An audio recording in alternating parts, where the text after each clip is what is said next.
Bonjour à tous et bienvenue sur ce plateau SEMAE et l'Opinion. Nous sommes au 5e jour du Salon de l'Agriculture et je reçois aujourd'hui le sénateur de Haute-Loire, Laurent Duplon. Vous êtes sénateur Les Républicains. Bonjour Laurent Duplon. Bonjour Emmanuel. Et si vous êtes là aujourd'hui, c'est parce qu'on a beaucoup de sujets législatifs à étudier autour de l'agriculture.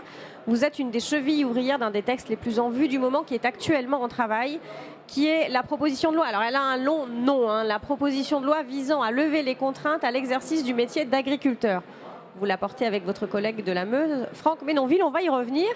Mais déjà, Laurent Duplon, comment est-ce que vous pouvez nous aider à évaluer, vous, en tant que sénateur, le travail législatif qui a été fait depuis, disons, une grosse année après les grandes crises agricoles de la fin 2023, début 2024 ?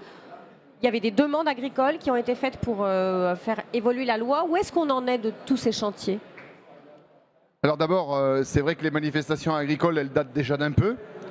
Les agriculteurs ont beaucoup trop attendu, à mon sens, des réponses qu'on leur avait promis et qui ont mis du temps à arriver. Mais rappelez-vous, Emmanuel, on en avait déjà discuté à la fin de l'été. J'avais dit, moi je conseille au futur ministre de l'Agriculture de prendre les sujets à bras-le-corps avec 4 angles. Le premier, celui des décrets, qui permettent de détendre la situation normative ou réglementaire, ce que d'ailleurs Annie Genevard a fait sur certains sujets, de travailler sur le budget, le projet de loi de finances et le projet de loi de finances de la sécurité sociale, parce que beaucoup de choses avaient été promises. Quand le Premier ministre, en tant que Premier ministre, d'ailleurs après les manifestations, avait dit « nous allons reprendre les 3/4 de la proposition Duplon sur la compétitivité de la ferme France », il y avait des mesures fiscales et des mesures d'incitation économique. Elles ont été prises dans le PLF, malheureusement avec la dissolution et les événements que nous avons connus. Elles ont mis un certain temps à arriver, mais aujourd'hui elles sont votées. On parle de quoi par exemple ? C'est 450 millions d'euros qui sont pour l'agriculture. C'est par exemple l'exonération concernant l'augmentation du capital pour l'élevage bovin. C'est la continuité de l'exonération pour le GNR. C'est de la défiscalisation sur certaines mesures. Et donc sur le TODE par exemple, le travail saisonnier. Le travail saisonnier, oui. Donc toutes ces choses-là, elles étaient demandées, elles étaient attendues et elles ont été concrétisées. On a même été plus loin, puisque par amendement, je suis arrivé à faire voter l'extension du TODE pour les coopératives qui produisent des fruits et des légumes et qui étaient exclues jusqu'à aujourd'hui. Ça représente des sommes relativement importantes qui permettent de garder ou d'améliorer la compétitivité de notre agriculture. Et puis après, j'avais dit, il y a 2 autres sujets. Il y a la PLOA, mais il y a surtout la proposition de loi que j'avais écrite pour diminuer, faire baisser les contraintes aux agriculteurs. Alors on va prendre les deux. Aujourd'hui, on est sur ces 2 sujets et on est en train de les traiter. Alors la PLOA, c'était la proposition de loi du gouvernement qui était initialement destinée à favoriser l'installation et le renouvellement des générations en agriculture. Donc elle a été, son parcours législatif est terminé maintenant. Qu'est-ce que vous faites comme bilan de cette PLOA, ou loi d'orientation agricole ? Disons qu'un texte qui a mis autant de temps à arriver, qui au départ était un texte sur l'installation, la transmission et la formation, et qui finit par être une loi d'orientation. Eh bien, au Sénat, nous avons aidé à la construction d'un texte qui soit une vraie orientation. Et cette orientation que nous avons décidé de mener, c'est une orientation qui arrête un système qui convenait jusqu'à aujourd'hui à faire que l'agriculture était toujours en souffrance. On était toujours avec des contraintes supplémentaires. Là, on a dit stop. Revenons à la liberté d'entreprendre. Arrêtons d'être sur des entraves. Arrêtons de stigmatiser le métier d'agriculteur. Et donc, on a dépénalisé certaines choses parce qu'on estimait que ça allait trop loin. Donc, par exemple, certains délits environnementaux non irréversibles. Alors, des délits environnementaux qui sont d'abord non intentionnels, avec peu de portée sur l'environnement, parfois totalement incompréhensibles pour les agriculteurs. Un agriculteur qui taille une haie ou qui coupe des buissons pour l'entretien de sa parcelle, il pourrait être condamné à 150 000 € d'amende et 3 ans de prison. Là, on a transformé ça par une sanction administrative de 450 €. Parce que c'est très intrusif, parce que comme l'a dit Madame Pannier-Runacher, quand on gare mal sa voiture, on a une sanction administrative. Quand on fait mal une procédure environnementale, on ne mérite pas d'aller devant le juge ou devant le procureur de la République. Donc cette loi, elle a quand même, qu'on a quand même dit comme un peu légère, un peu inférieure aux attentes, elle a quand même atteint un certain nombre de ses objectifs. Alors elle a atteint un objectif dont je m'étais fixé de travailler depuis 7 ans. Il y a 7 ans, on en avait déjà reparlé ensemble, j'avais élaboré un rapport pour dire attention, la ferme France décline. si nous n'y prenons pas garde, nous risquons de nous soumettre à un problème concernant la souveraineté alimentaire. Ce rapport a tellement été lu et a eu de l'impact qu'on en a modifié le titre du ministère de l'Agriculture pour l'appeler le ministère de l'Agriculture et de la souveraineté alimentaire. Et bien aujourd'hui, dans cette loi d'orientation, on a redonné une vraie orientation à l'agriculture française pour qu'elle reprenne le cap de la souveraineté alimentaire à travers 3 éléments. L'intérêt fondamental de la nation dans le titre 1 dans le code pénal, avec une modification de l'article 410-1 pour ajouter le mot agricole derrière économie, ce qui donne du sens pour le juge, parce que le code pénal, c'est quand même le code le plus lu pour le juge. Le deuxième élément, c'est que l'agriculture, la protection et la valorisation de l'agriculture sont d'intérêt général majeur, c'est-à-dire qu'on donne les moyens de pouvoir travailler dans ce sens-là et qu'on arrête de pénaliser sans cesse toute évolution de l'agriculture. Et le troisième élément, d'ailleurs, qui a hystérisé une bonne partie de tous ceux qui veulent faire régresser par déconstruction l'agriculture, c'est la non-régression de la souveraineté alimentaire. Si on se dit que nous avons perdu de la souveraineté, il faut qu'on la regagne. Mais il faut aussi qu'on accepte de dire dans le même temps pour la regagner, on n'accepte plus de continuer d'en perdre. Parce que si c'est faire des promesses qui sont faites pour faire plaisir aux gens le temps qu'ils les entendent, eh bien ça ne correspond pas à une vraie politique d'orientation et c'est ce que nous avons changé. Et alors, il y a la suite du travail législatif, le vôtre, celui que vous avez donc mené avec votre collègue sénateur de la Meuse UDI, Franck Menonville. Et donc là, vous êtes allé un peu plus en profondeur sur des choses très techniques pour l'agriculture. Vous avez listé en quelque sorte les irritants que les agriculteurs font remonter depuis quand même plusieurs années sur les choses qui handicapent leur quotidien professionnel et vous avez décidé d'en faire une autre proposition de loi donc qui est débattue. Là, elle a été adoptée au Sénat, elle sera lue à l'Assemblée le 4 avril. Alors, est-ce que vous pouvez nous expliquer un peu comment vous avez travaillé et sur quels axes vous avez choisi de vous concentrer? C'est assez simple. Quand j'ai rapporté sur la PLOA, tout le monde disait c'est un texte fourre-tout dans son écriture de départ et ne traite pas les vrais problèmes des agriculteurs. En fait, les vrais problèmes des agriculteurs, ils dépendent d'un seul élément qui est le plus impactant aujourd'hui pour la souveraineté et l'économie agricole, c'est les surtranspositions aux règles européennes. Donc, au lieu de mettre des articles qui auraient été cavaliers législatifs dans la PLOA, oui, c'est-à-dire on fait un fourre-tout, il y a trop de choses, le Conseil constitutionnel. Je les ai repris pour écrire un texte qui soit une proposition de loi qu'aujourd'hui on appelle éliminer ou supprimer les contraintes faites aux agriculteurs. En fait, c'est tous des éléments à travers 4 thèmes que sont les phytos, l'élevage, l'eau et l'OFB, qui sont en réalité des surtranspositions à des règles européennes. C'est-à-dire que la France s'est accumulée une multitude de textes qui se tirent des balles dans le pied vis-à-vis de la production en comparaison avec les producteurs européens. C'est-à-dire qu'aujourd'hui, on a tellement mis de contraintes en France qu'on a créé une psychose française qui fait qu'aujourd'hui, on a de moins en moins de possibilités de produire, on enlève des molécules, on en enlève tellement qu'on en arrive à des impasses. L'exemple de la noisette, demain de la pomme, de 11 ou 12 filières pour lesquelles disent aujourd'hui « stop, on ne peut plus continuer ». Si on ne revient pas sur ces surtranspositions, c'est-à-dire sur ces interdits qu'on s'est donnés à nous-mêmes et qui n'existent pas de l'autre côté de la frontière française, eh bien on continuera de perdre et on n'arrivera même plus à produire. Et donc en fait, cette proposition de loi sur ces surtranspositions, c'est répondre à une question qui est simple. Arrêtons cette naïveté coupable qui consiste à interdire chez nous tout en fermant les yeux des importations que nous incitons à travers ces interdits et qui ne correspondent pas à nos normes. Alors là, on arrive sur un point extrêmement crispant de cette loi, enfin de la discussion socialement, c'est l'acétamipride. Alors je vais rappeler brièvement ce que c'est. C'est une molécule néonicotinoïde qui est un petit peu à part des autres parce qu'elle n'a pas tout à fait les mêmes caractéristiques. Elle est autorisée partout ailleurs en Europe, au moins jusqu'à 2033.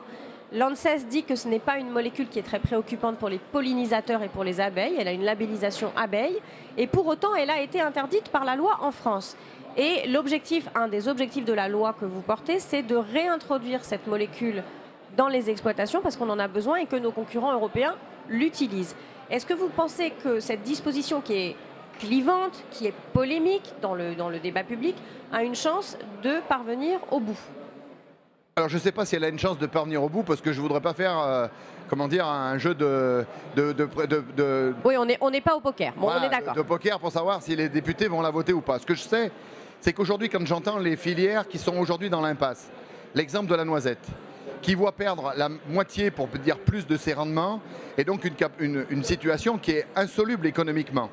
À cause de quoi ? À cause de la à cause du fait qu'aujourd'hui, ils n'ont plus aucune possibilité de lutter contre deux envahisseurs, le banana et la punaise diabolique. On n'a pas d'alternative, hein, on ne sait pas faire. Aujourd'hui, il n'y a pas d'alternative. On nous a expliqué pendant 10 ans qu'on pouvait trouver toutes les alternatives possibles, mais ça fait 10 ans qu'elles n'existent pas.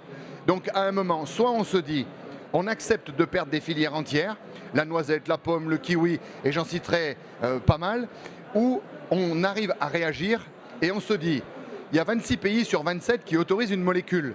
Est-ce qu'on est, nous, plus intelligents que les autres en se disant qu'on l'interdit, qu'on continue de l'interdire, alors qu'on se refuse de produire et d'acheter par définition ce qu'on ne trouvera plus chez nous, de l'autre côté de la frontière, dans un pays qui utilisera la molécule qu'on n'aura pas voulu remettre en place. Donc il faut arrêter avec ça. Et tout le monde peut comprendre ça, je pense. Parce que les Français ne sont pas idiots. Ils peuvent comprendre qu'à un moment donné, le principe d'avoir interdit certaines pratiques nous mène aujourd'hui dans une impasse technique complète qui n'est même plus dans le sens d'une perte du rendement, mais de ne plus pouvoir produire. On a eu des exemples, la cerise par exemple, c'est l'exemple typique. Aujourd'hui, on achète des cerises turques, qui ne sont même pas dans les frontières européennes, où 250 molécules en Turquie sont autorisées alors qu'elles sont interdites en France. Est-ce que véritablement on ne marche pas sur la tête quand on fait des choses comme celle-ci? Donc je pense que les députés vont aussi se prendre par rapport à cela, vont écouter les producteurs qui vont leur expliquer dans quel désarroi ils sont aujourd'hui.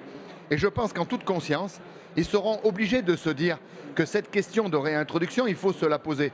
Ils trouveront l'élément de réponse à travers leur vote, mais j'espère qu'ils soient majoritairement favorables à ce qu'on réintroduise, parce que sinon, c'est fermer, c'est arrêter des filières entières.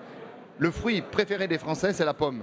Si demain, nous ne revenons pas sur cette problématique-là, nous n'aurons plus de producteurs de pommes en France.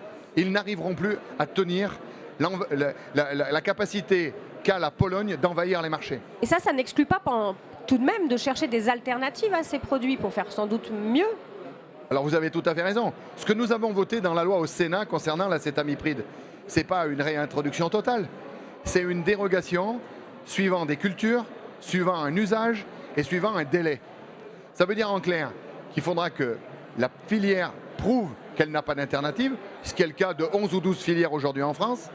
Elles vont avoir l'autorisation par dérogation sur une durée précise et pour un usage précis. Si entre-temps il y a des méthodes alternatives qui ne sont pas des incantations philosophiques ou politiques, qui sont de réels éléments qui permettent de démontrer que ça peut marcher et qu'économiquement ça marche, bien sûr qu'il n'y a pas de raison de ne pas revenir sur l'interdiction et donc de ne plus continuer d'utiliser ces produits. Moi, je ne vois aucun inconvénient à ça. Vous savez, les agriculteurs, ils ne rêvent pas tous les matins d'utiliser des produits phytosanitaires, comme ils ne rêvent pas tous les matins d'arracher des haies, comme ils ne rêvent pas tous les matins de faire quelque chose qui soit contre l'environnement. Les agriculteurs, ils vivent avec l'environnement. Et ils ne vivent pas depuis une génération, ils vivent depuis des siècles avec l'environnement. Si aujourd'hui les Français regardent les paysages en admirant ces paysages, c'est parce qu'ils les ont façonnés à la sueur de leur front. Ils ne les ont pas détruits puisqu'on les admire aujourd'hui. Donc redonnons-leur confiance, donnons-leur la légitimité de faire leur travail avec les moyens nécessaires pour pouvoir continuer de le faire dans de bonnes conditions. Alors il y a un autre sujet qui vous tient particulièrement à cœur. Vous êtes, vous, éleveur dans le civil quand vous n'êtes pas sénateur.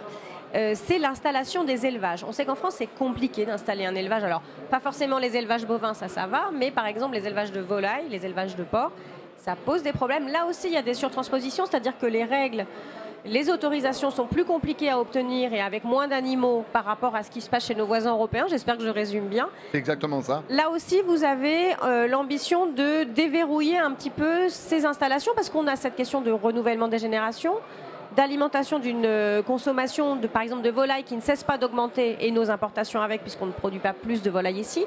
Comment est-ce qu'on peut fluidifier ça et favoriser un retour de la souveraineté, par exemple, du poulet ? Alors on l'a fait à travers ces deux textes. Dans la PLOA, on a déjà voté des éléments qui permettent de le faire. On l'a fait par exemple pour la pisciculture, où on est passé de 20 tonnes par les obligations administratives françaises à 500 tonnes de la même manière que les Espagnols. Et ça fait une sacrée différence. Et ça fait des années qu'ils le demandent et qu'aujourd'hui on importe 70% du poisson qu'on mange.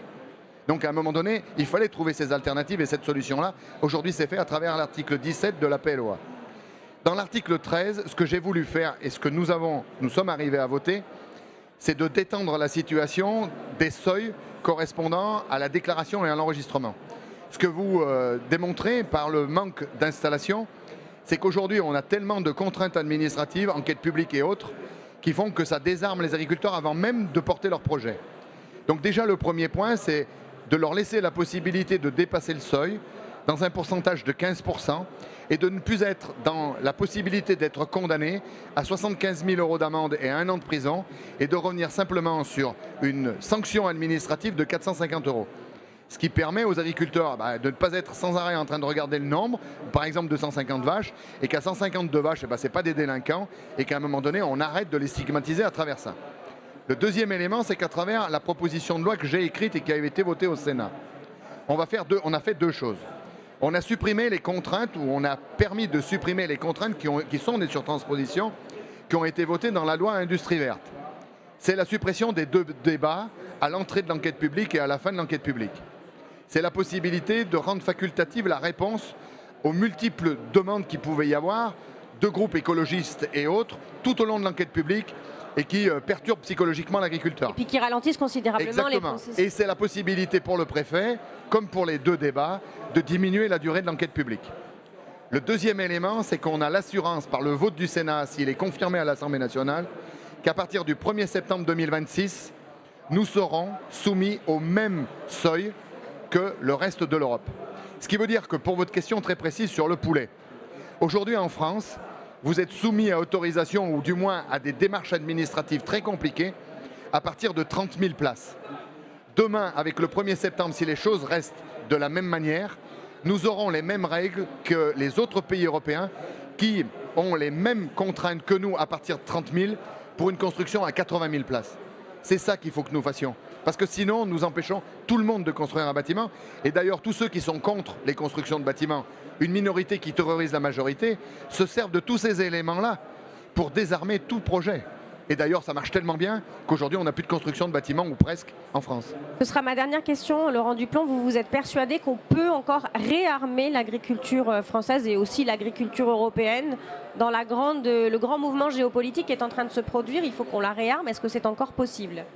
Écoutez, en 2018, le président de la République, à Rungis, expliquait que l'avenir de la France, c'était la montée en gamme.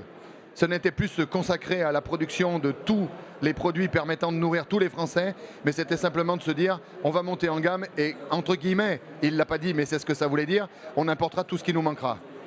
Là, cette année, le même président de la République a fait le tour du salon en expliquant qu'il fallait que l'agriculture produise, qu'elle produise plus et qu'il fallait supprimer une partie importante des contraintes et des entraves. C'est 7 ans de travail. 7 ans où j'ai expliqué que si nous continuons sur cette logique de décroissance, nous n'aurions plus de production française. Eh bien 7 ans, on le sent aujourd'hui sur le salon. Ça a redonné du sens à l'agriculture, ça a redonné un cap aux agriculteurs. Parce qu'enfin, on arrête de les stigmatiser, on leur redonne confiance et on leur dit on est fiers de l'agriculture que nous portons parce que c'est celle qui est la plus respectueuse de l'environnement au monde et c'est celle qui est la plus respectueuse des règles sanitaires au monde. Donc arrêtons de chercher un modèle qu'on a déjà. La vraie modification du modèle, ce n'est pas le modèle de production qu'il faut changer, c'est le modèle de réflexion.